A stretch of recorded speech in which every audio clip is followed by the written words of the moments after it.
হরে কৃষ্ণ। আমাদের এই ভিডিওটি যদি আপনাদের ভালো লাগে তাহলে প্লিজ প্লিজ এটি প্রচুর পরিমাণে শেয়ার করুন ও আমাদের চ্যানেলটি সাবস্ক্রাইব করুন। ধন্যবাদ। ওং অজ্ঞানতিমিরান্ধস্য জ্ঞানাঞ্জনশলাকয়া চক্ষুরুন্মীলিতং येन তস্मै শ্রী গুরবে নমঃ। জয় শ্রীল গুরুদেব, জয় শ্রীল প্রভুপাদ।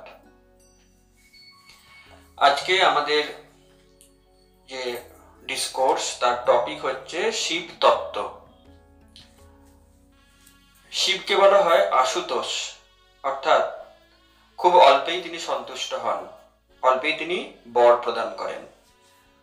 তাই ভারতবর্ষের প্রতিটি রাজ্যে, শহরে, গ্রামে শিব পূজার প্রচলন। শিব পূজা করেন সবাই, কিন্তু শিব তত্ত্বটা প্রকৃতপক্ষে শাস্ত্র কি বলছেন সেগুলি সম্পর্কে ধারণা প্রত্যেকের কাছে স্পষ্ট নয়। তাই আজকে আমরা চেষ্টা করব একদম ঠিকঠাক শাস্ত্র অনুসারে শিব তত্ত্বটিকে প্রকাশ করতে। তা এই শিব তত্ত্বের প্রকাশ করবার জন্য আমরা বেশ কিছু শাস্ত্র সিদ্ধান্তের আশ্রয় গ্রহণ করব। তার মধ্যে প্রথম হচ্ছে তত্ত্বের বিচার। তত্ত্বের বিচারে আমরা দেখব যে মহাদেবের পজিশনটা কি। মহাদেব বা সদাশিব হচ্ছেন শিব তত্ত্ব। বলে নেওয়া দরকার, মোট 3 প্রকারের তত্ত্ব আছে। বিষ্ণু তত্ত্ব, স্বয়ং ভগবান, আর একদিকে জীব তত্ত্ব। সেই জীব তত্ত্বের মধ্যে মানুষ, অন্যান্য পশু পাখি, এমনকি দেবতারাও রয়েছেন। এরা সবাই মিলিয়ে হচ্ছে জীব তত্ত্ব। আর এই দুখানার মধ্যিখানে রয়েছেন মহাদেব। তিনি না বিষ্ণু তত্ত্ব না জীব তত্ত্ব, তিনি হলেন শিব তত্ত্ব। প্রকৃতপক্ষে শিবকে বলা হয় ভগবানের দৃষ্টিপাত। যখন এই জড় ব্রহ্মাণ্ড তৈরি করা হলো, এই জড় ব্রহ্মাণ্ডে চিন্ময় দুনিয়া থেকে বিভিন্ন আত্মার আসার প্রয়োজন পড়ল। যাদের জড় ব্রহ্মাণ্ডে ইন্দ্রিয় সুখ ভোগ করবার ইচ্ছা প্রবল, তারা চিন্ময় দুনিয়া থেকে জড় দুনিয়ায় এসেছেন। কিসের মাধ্যমে তারা আসতে পারেন? তারা ভগবানের দৃষ্টিপাতের মাধ্যমে এসেছেন। চিন্ময় দুনিয়া এবং জড় দুনিয়ার মধ্যে বিপুল পরিমাণ দূরত্ব। এই দূরত্ব তারা ভগবানের দৃষ্টিপাতের মাধ্যমে এসেছেন। এখন যে কোনো জীবের জন্ম গ্রহণ করার জন্য একজন পিতা এবং একজন মাতার প্রয়োজন। তা এই জড় জগতে মাতা হলেন দুর্গা বা মহামায়া বা প্রকৃতি, আর পিতা হলেন শিব। শিবের মাধ্যমে ভগবান এই অনন্ত কোটি জীবকে চিন্ময় দুনিয়া থেকে জড় দুনিয়ায় নিয়ে এলেন। শিব এবং পার্বতীর কৃপায় আমরা এই জড় জগতে জন্মগ্রহণ করলাম। তাহলে সেই দিক থেকে দেখতে গেলে ভগবানের যে দৃষ্টিপাত, সেটাই হচ্ছে শিব। ভগবান কখনো সরাসরি মায়ার সাথে কানেক্টেড হন না, কারণ মায়া দেবী হলেন ভগবানের বহিরঙ্গা শক্তি, আর ভগবানের অন্তরঙ্গা শক্তি তিনি হচ্ছেন যোগমায়া, এই মায়া থেকে পৃথক। তিনি যদি সরাসরি মহামায়ার সঙ্গে সংযুক্ত হন, তাহলে মহামায়া নিজেই তো অন্তরঙ্গা হয়ে যাবে, তাহলে তার বহিরঙ্গা শক্তির জায়গাটা থাকছে না। তা ভগবান সরাসরি বহিরঙ্গা শক্তির সঙ্গে কানেক্টেড হন না, তিনি শিবের মাধ্যমে বহিরঙ্গা শক্তির সঙ্গে কানেক্টেড হন। শিবের আরেকটি পজিশন হচ্ছে, শিবকে বলা হয় ভগবানের তমগুণের গুণাবতার। যেমন রজগুণের গুণাবতার ব্রহ্মা, সত্যগুণের গুণাবতার বিষ্ণু, ঠিক তেমনি তমগুণের গুণাবতার মহাদেব। অ্যাকচুয়ালি ভগবান শ্রীকৃষ্ণ নিজেই নিজেকে মহাদেবে কনভার্ট করেছেন বিভিন্ন জাগতিক কাজকর্ম এগুলিকে পরিচালনা করবার জন্য। ব্রহ্ম সংহিতায় আমরা দেখতে পাই, এটি খুব সুন্দর শ্লোকে স্বয়ং ব্রহ্মা এটি বর্ণনা করেছেন। শ্লোকটি হচ্ছে, ক্ষীরং যথা দধি বিকার বিশেষ যোগাৎ সঞ্জায়তে নাহি তত পৃথগস্তি হেতো য সম্ভূতামপি তথা সমপৈতি কার্যাৎ গোবিন্দম আদি পুরুষং তমহং ভজামি। এই শ্লোকটির মাধ্যমে ব্রহ্মা বলেছেন, দুধ যেরকম বিকারগ্রস্ত হয়ে দইয়ে পরিণত হয়, ঠিক তেমনি ভগবান নিজেই নিজেকে শিবে কনভার্ট করেছেন। এখন দুধ এবং দই এক অর্থে কোনো পার্থক্য নেই, আর এক অর্থে পার্থক্য আছে। কোন অর্থে পার্থক্য আছে? দই কখনোই দুধে পরিণত হতে পারবে না। ঠিক তেমনি ভগবান নিজেই শিব হতে পারেন, ভগবান নিজেই অন্য যে কোনো দেবতা, যে কোনো পশু পাখি হতে পারেন, কিন্তু কোনো দেবতা পশু পাখি হাজার চেষ্টা করলেও ভগবান হতে পারবে না। এই পার্থক্যটা সব সময় থাকবে। তাহলে এই হলো তত্ত্বের বিচারে শিবের অবস্থান। এখন আমরা দেখব গুণের বিচারে শিবের অবস্থান কি। বলা হয় সমস্ত জীব জগতের যারা রয়েছেন, মানুষই হোক বা অন্যান্য জীব, তাদের মধ্যে ম্যাক্সিমাম 50টা গুণ থাকতে পারে, এবং সেটাও আংশিক পরিমাণে। কারো কারোর মধ্যে ওই আংশিকটা খুব কম আংশিক, কারো কারোর মধ্যে হয়তো একটু বেশি, কিন্তু 50টার বেশি গুণ অর্জন করা কোনো জীবের পক্ষে সম্ভব নয়। কিন্তু মহাদেবের মধ্যে ওই 50টা গুণই রয়েছে একদম পূর্ণ, ফুল। তার সঙ্গে আরো এক্সট্রা 5টি গুণ রয়েছে, তাহলে মোট 55টি গুণ। ব্রহ্মার মধ্যেও ওই 50টি গুণ পূর্ণ, আরো 5টি এক্সট্রা, কিন্তু এই 5টি এক্সট্রা গুণের পার্সেন্টেজ ব্রহ্মার থেকে শিবের মধ্যে বেশি। নারায়ণের ক্ষেত্রে ওই 50 প্লাস 5 55টি, আরো 5টি এক্সট্রা, মোট 60টি গুণ পূর্ণ। আর কৃষ্ণের মধ্যে এই 60টি প্লাস 4টি এক্সট্রা, 64টি গুণ পূর্ণ। তাহলে এই হলো গুণের বিচারে মহাদেবের অবস্থান। এরপর আসছি আমরা ধামের বিচার। ধামের বিচার বলতে গেলে আবার আমরা ব্রহ্ম সংহিতার আশ্রয় গ্রহণ করব। ব্রহ্ম সংহিতায় ব্রহ্মা বলছেন, গোলক নামনি নিজ ধামনি তলে চতস্য দেবী মহেশ হরিধামসু তেষু তেষু তে তে প্রভাব নিচয়া বিহিতাশ্চ যেন গোবিন্দম আদি পুরুষং তমহং ভজামি। অর্থাৎ একদম টপমোস্ট ধাম হচ্ছে গোলক। গোলক নামনি নিজ ধামনি, এটি ভগবান শ্রীকৃষ্ণের নিজের ধাম, গোলক বৃন্দাবন। তলে চতস্য, তার তলায় কোন কোন ধাম আছে? একদম তলায় জড় জগৎকে বলা হয় দেবী ধাম। এটি দুর্গার আনুগত্যে এই ধামটি পরিচালিত হচ্ছে। তারপরের ধাম হচ্ছে মহেশ ধাম। তারপরে হচ্ছে হরিধাম, বৈকুণ্ঠ। দেবী মহেশ হরিধামসু তেষু তেষু। তাহলে আমরা দেখতে পেলাম একদম তলায় দেবীধাম, জড়জগতের শেষ হয়ে গেল দেবীধামের, তারপরে বৈকুণ্ঠ, তারপরে বৈকুণ্ঠের প্রথম ধাম বা চিন্ময় জগতের প্রথম ধাম হচ্ছে মহেশ ধাম, যেখানে শিব থাকেন। অর্থাৎ শিবের বাসস্থানটাও চিন্ময় লোকে, বিরজা নদীর ওপারে। শিবের বাসস্থান মহেশ ধাম, তারপরে হচ্ছে নারায়ণের ধাম বৈকুণ্ঠ, তারপরে গোলক বৃন্দাবন। অতএব ধামের বিচারে মহাদেব কিন্তু জড়জগতের ঊর্ধ্বে, চিন্ময় জগতে তার অবস্থান। এরপর আমরা আসছি ঈশ্বরত্বের বিচার। শিব হলেন একজন ঈশ্বর। ঈশ্বর মানে কন্ট্রোলার। তা ঈশ্বর অনেক, বিভিন্ন দেবতারা ক্ষুদ্র ক্ষুদ্র কন্ট্রোলার, তারা বিভিন্ন ডিপার্টমেন্ট সামলাচ্ছেন। কেউ শক্তির ডিপার্টমেন্ট, কেউ বিদ্যার ডিপার্টমেন্ট, কেউ ঐশ্বর্যের ডিপার্টমেন্ট, এই সমস্ত ডিপার্টমেন্ট তারা কন্ট্রোল করছেন। অতএব তারা কন্ট্রোলার। শিব একজন কন্ট্রোলার, শিব ঈশ্বর। কিন্তু ভগবান শ্রীকৃষ্ণ হলেন পরম ঈশ্বর, অ্যাবসলিউট কন্ট্রোলার। তাহলে জেনারেল কন্ট্রোলার এবং অ্যাবসলিউট কন্ট্রোলারের মধ্যে পার্থক্য অবশ্যই আমাদেরকে মনে রাখতে হবে। এরপর আসছি আমরা অমরত্বের বিচার। আমরা ভগবদ গীতায় পড়েছি, সেখানে ভগবান শ্রীকৃষ্ণ বলেছেন, আব্রহ্ম ভুবনাৎ লোকা পুনরাবর্তিন অর্জুন।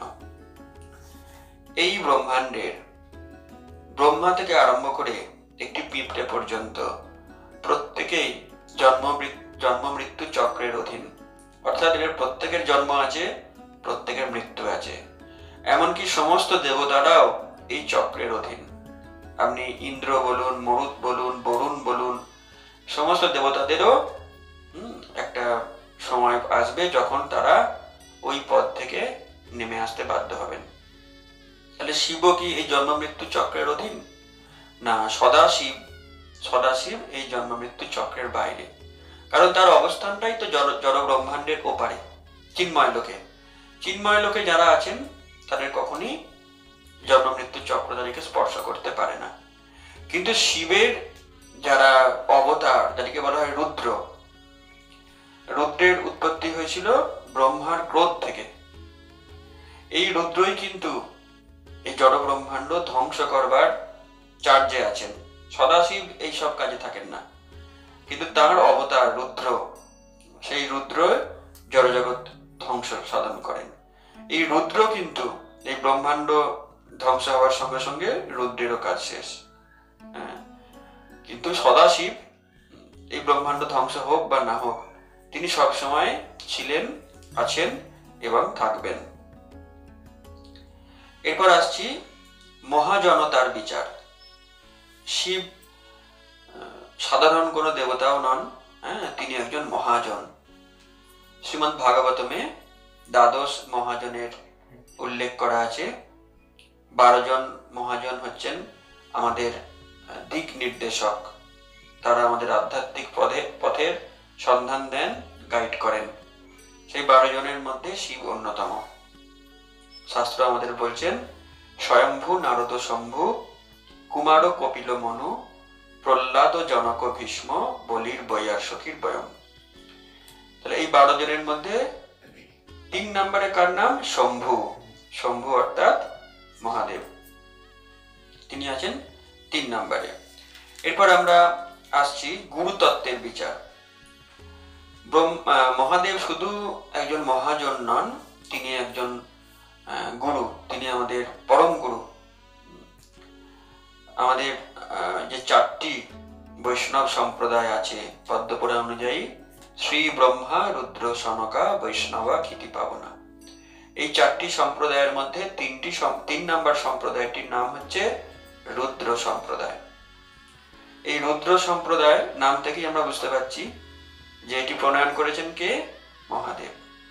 ভগবান শ্রীকৃষ্ণ তার নিজের কথা মহাদেবকে বলেছেন, মহাদেব আবার তার শিষ্যকে বলেছেন, তিনি তার শিষ্যকে বলেছেন। এইভাবে একটি গুরু শিষ্য পরম্পরা তৈরি হয়েছে। সেই পরম্পরার নাম হলো রুদ্র পরম্পরা। অতএব মহাদেব হচ্ছেন এই রুদ্র পরম্পরার স্রষ্টা। রুদ্র পরম্পরা হচ্ছে একটি বৈষ্ণব পরম্পরা, কিন্তু এটি ঘটনা যে সকলের পক্ষে বৈষ্ণব হওয়াটা সম্ভব নয়। কারণ পূর্ণরূপে পবিত্র না হলে কেউ ভগবান শ্রীকৃষ্ণের প্রতি আসক্ত হতে পারে না।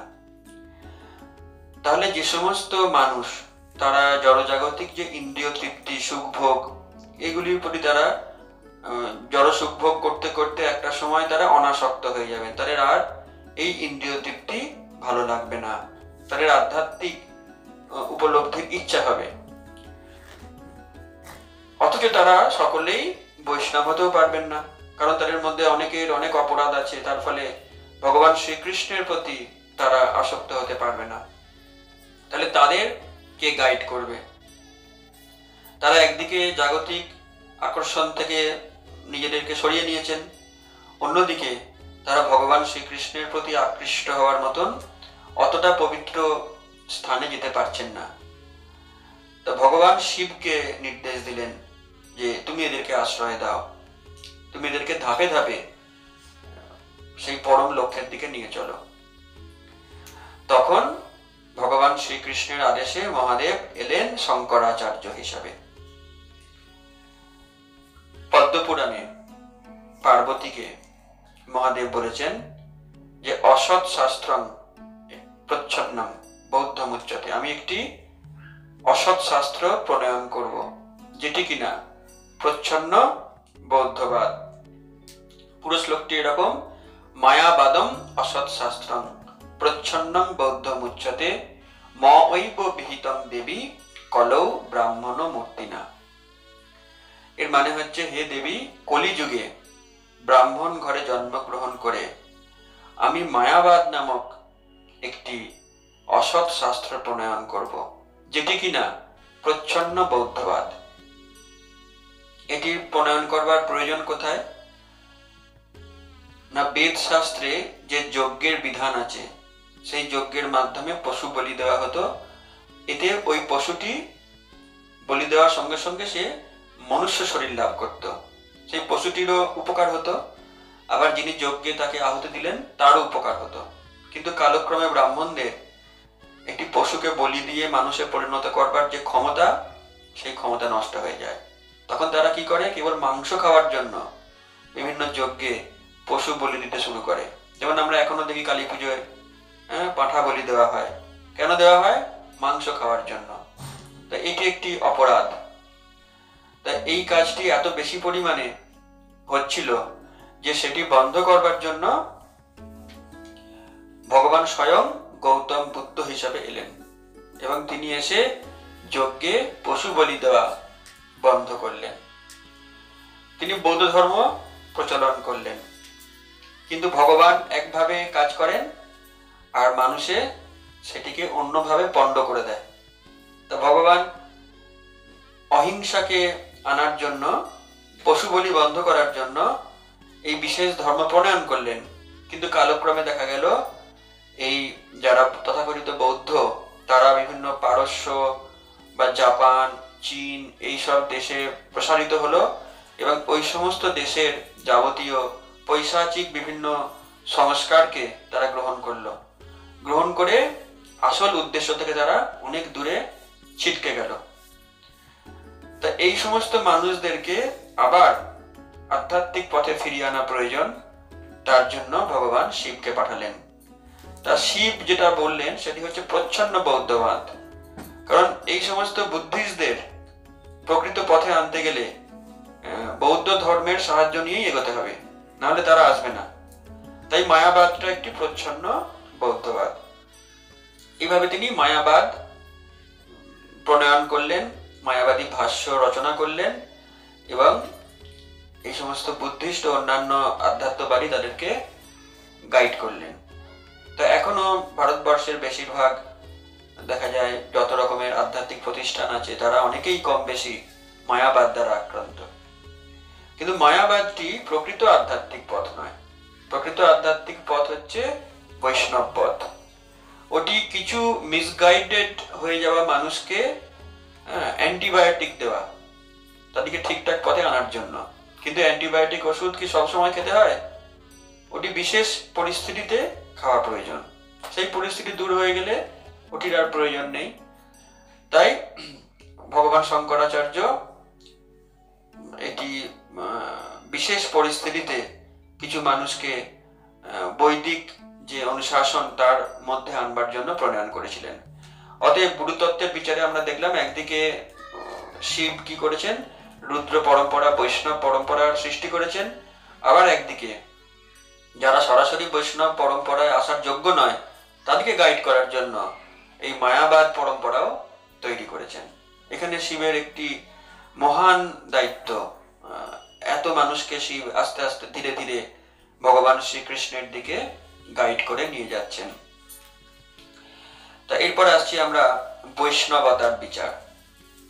শ্রীমদ্ ভাগবতম 12/13/16 এই শ্লোকে আমাদেরকে জানাচ্ছেন যে নিম্ন গানাং যথা গঙ্গা, দেবানাম অচ্যুত যথা, বৈষ্ণবানাং যথা শম্ভু, পুরাণানাম ইদং তথা। এর অর্থ হচ্ছে সমস্ত নিম্নগামী নদীর মধ্যে যেরকম গঙ্গা প্রধান, সমস্ত দেবতার মধ্যে যেরকম অচ্যুত বা কৃষ্ণ তিনি হচ্ছেন সর্বশ্রেষ্ঠ, ঠিক তেমনি সমস্ত বৈষ্ণবের মধ্যে শম্ভু হচ্ছেন সর্বশ্রেষ্ঠ। আর সমস্ত পুরাণের মধ্যে ভাগবত পুরাণ, অমল পুরাণ, এটিও সর্বশ্রেষ্ঠ। তাহলে এই শাস্ত্রীয় অনুশাসনের মাধ্যমে আমরা জানতে পারলাম যে শিব হচ্ছেন বৈষ্ণব শিরোমণি, তিনি সমস্ত বৈষ্ণবদের মধ্যে সর্বশ্রেষ্ঠ। আমরা দেখতে পাই মহাদেবের অনেক ছবিতে তিনি ধ্যান করছেন। তিনি কার ধ্যান করেন? তিনি ভগবানের ধ্যান ধ্যান করেন।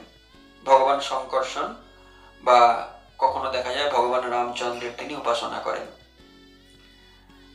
এবং এ বিষয়ে লেখা আছে, পঞ্চমুখে রাম নাম করেন ত্রিপুরারি। ত্রিপুরারি অর্থাৎ মহাদেব। তো মহাদেব তিনি পঞ্চমুখে রাম নাম করেন। রাম নামের এত মাধুর্য একটা মুখে করে তিনি সন্তুষ্ট হন না, তিনি 5টা মুখে রাম নাম করে এই নামের মাধুর্যকে আস্বাদন করেন। তা বৈষ্ণব হিসেবে মহাদেব সবসময় চান যাতে সকলেই ভগবান শ্রী হরির শরণাপন্ন হন, ভগবান শ্রীকৃষ্ণের শরণাপন্ন হন। তাই তিনি নারদ মুনিকে বলেছেন, ভুবনে সর্বলোকানাং ন আরাধ্য বৈ হরিং বিনা ভবান্ন বিচ্ছিন্ন কহাপি সর্বকামদ কামদ। অর্থাৎ ভুবনে, এই জগতে, ন আরাধ্য বৈ হরিং বিনা, হরি ছাড়া আরাধ্য আর কেউ নেই। এটি শিবের স্পষ্ট নির্দেশ।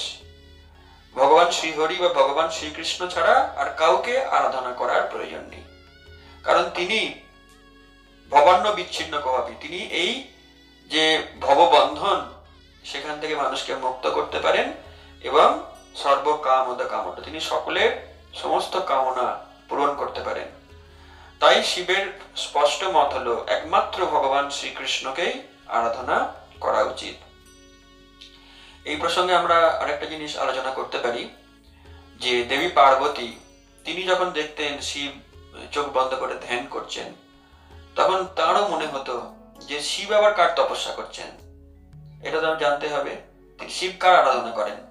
তখন পার্বতী পদ্মপুরাণে স্পষ্টভাবে জিজ্ঞাসা করেছিলেন শিবকে যে আপনি কার আরাধনা করছেন, বা ঘুরিয়ে বলা যেতে পারে যে কার আরাধনা সর্বশ্রেষ্ঠ।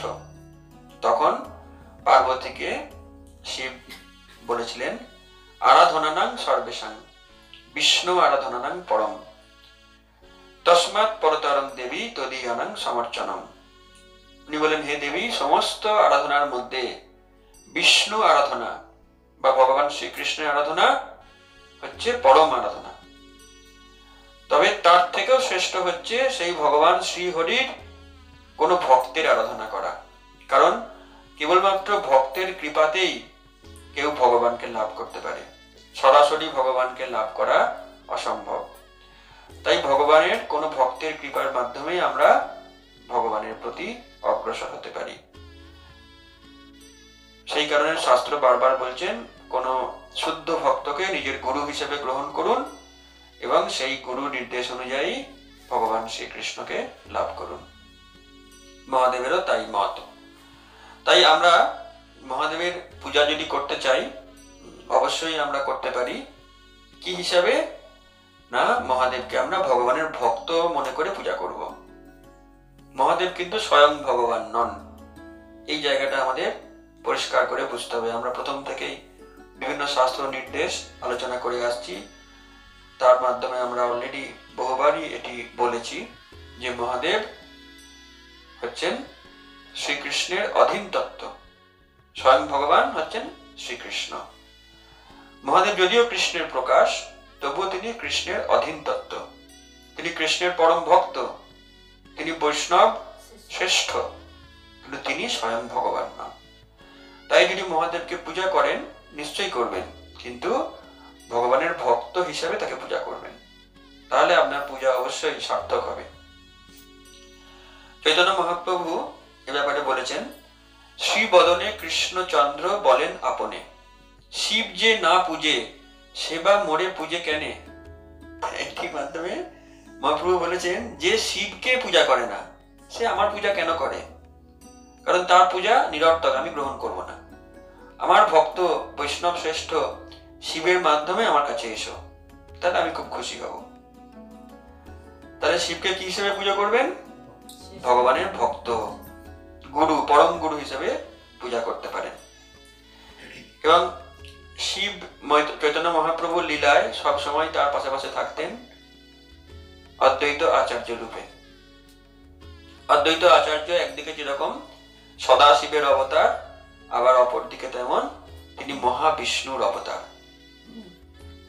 মহাপ্রভু এটি বলেছেন বুঝিলাম আচার্য মহেশ অবতার, এই মতো হাসি প্রভু বলেন বারবার। তো উনি নিজেই তার পার্শ্বদের কার কি পরিচয় সেটি প্রকাশ করেছেন। তা অদ্বৈত আচার্য যে প্রকৃতপক্ষে মহাদেব, সেটি চৈতন্য মহাপ্রভু নিজেই প্রকাশ করেছেন। সদাশিব যে কথাটা আমরা বলি, এর অর্থ হচ্ছে মঙ্গলময়।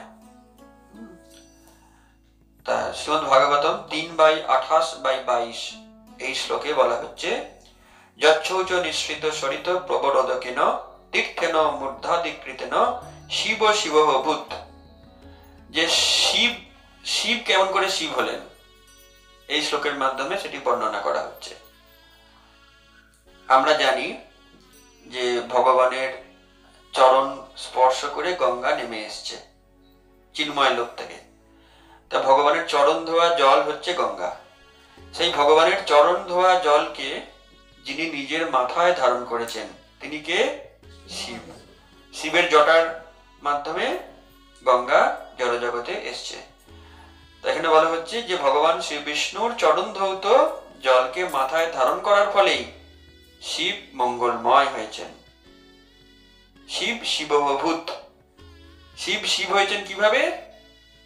এই ভগবানের চরণ ধৌত জলের প্রভাবে।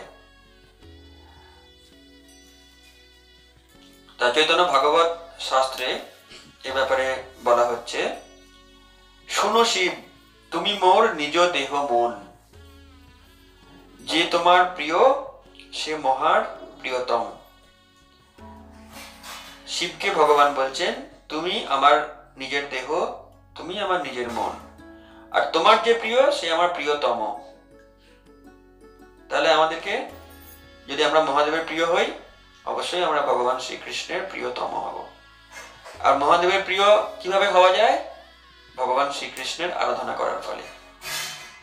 ঠিক আছে। তারপরে বলা হচ্ছে, ক্ষেত্রের পালক তুমি সর্বদা আমার, সর্বক্ষেত্রে তোমারে দিলাম অধিকার। দেখবেন যত রকমের বৈষ্ণব তীর্থক্ষেত্র রয়েছে সেখানে শিবের মন্দির রয়েছে। শিবকে বলা হয় ক্ষেত্রপাল, সমস্ত ক্ষেত্রের তিনি রক্ষক। আপনি মায়াপুরে যান বা আপনি বৃন্দাবনে যান, সমস্ত ক্ষেত্রের রক্ষক হচ্ছেন শিব।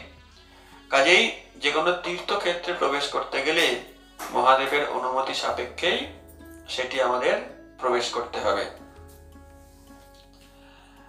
মহেশ্বর শিব সব বৈষ্ণবের রাজা, সেইভাবে যেই জন করে তার পূজা, তাহার হস্তে শিব করেন ভোজন, যে প্রসাদ পাইলে হয় বন্ধন বিমোচন। খুব চমৎকার নির্দেশ। শিব হচ্ছেন সব বৈষ্ণবের রাজা, সেইভাবে যেই জন করে তার পূজা। তাহলে শিবকে পূজা যে কোনো ভাবেই করা যায় কি? শিবকে আপনি কেমন করে পূজা করবেন সেটাও শাস্ত্র খুব সুন্দর করে বলে দিচ্ছেন। না, বৈষ্ণবের রাজা জ্ঞান করে যিনি শিবকে পূজা করেন, তাহার হাতে শিব ভোজন করেন। অর্থাৎ তিনি যা শিবকে যা অফারিং করেন সেটি শিব গ্রহণ করেন এবং শিব তাকে প্রসাদ দান করেন। সে প্রসাদ পেলে কি হয়? সে প্রসাদ পাইলে হয় বন্ধ বিমোচন। তার এই জড় জগতের যে বন্ধন, সেখান থেকে তিনি মুক্তি লাভ করেন। এইভাবে আমরা দেখতে পাচ্ছি যে বিভিন্ন শাস্ত্রে খুব সুন্দর করে শিব তত্ত্বকে আলোচনা করা হয়েছে এবং বারবার বলা হয়েছে শিবের মাধ্যমে তুমি ভগবান শ্রীকৃষ্ণের কাছে অগ্রসর হও। তা এবার আমরা শিবরাত্রির তাৎপর্য আলোচনা করব। আমরা জানি যে শিবের স্ত্রী ছিলেন সতী, তাই না? সতী দেবী, দক্ষের কন্যা সতী, তিনি ছিলেন শিবের স্ত্রী। তা একবার কি হয়েছিল, অগস্ত্য মুনির আশ্রম থেকে শিব এবং সতী দেবী ফিরছিলেন। ফেরবার সময় শিব লক্ষ্য করেন ভগবান রামচন্দ্র তার পত্নী সীতাকে ব্যাকুলভাবে অন্বেষণ করছেন, কারণ তখন সীতাকে রাবণ হরণ করে নিয়ে গেছেন। তখন রামচন্দ্রকে আপাতভাবে একজন স্ত্রীকে হারানো একজন শোকাগ্রস্ত মানুষ বলে মনে হয়েছিল। কিন্তু শিব জানেন রামচন্দ্রকে, কারণ শিব তো রামচন্দ্রেরই উপাসনা করেন।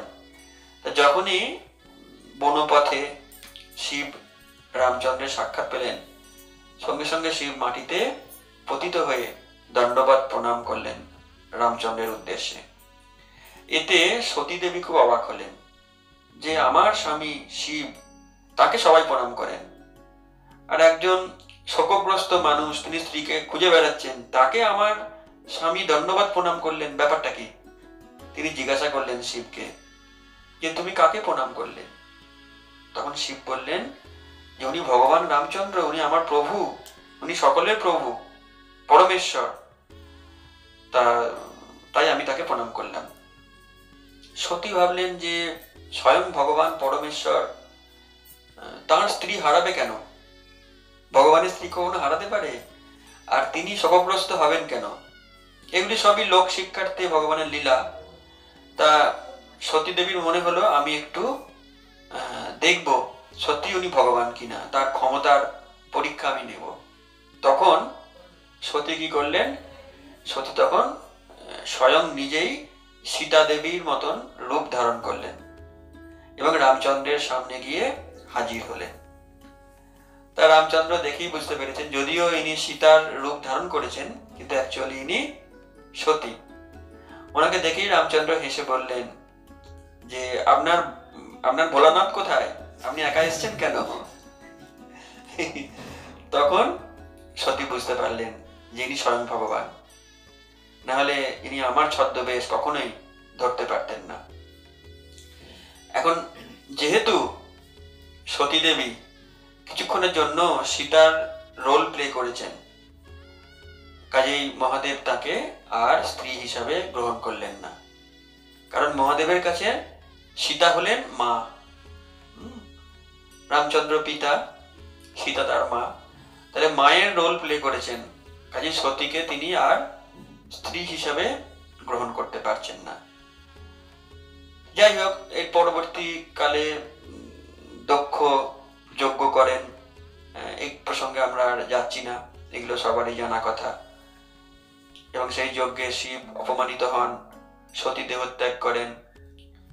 তারপরে শিব তাকে কাঁধে নিয়ে তাণ্ডব নৃত্য করেন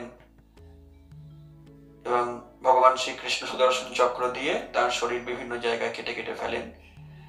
এর পরবর্তীকালে মহাদেব কি করেন? মহাদেব কঠোর তপস্যায় রত হন।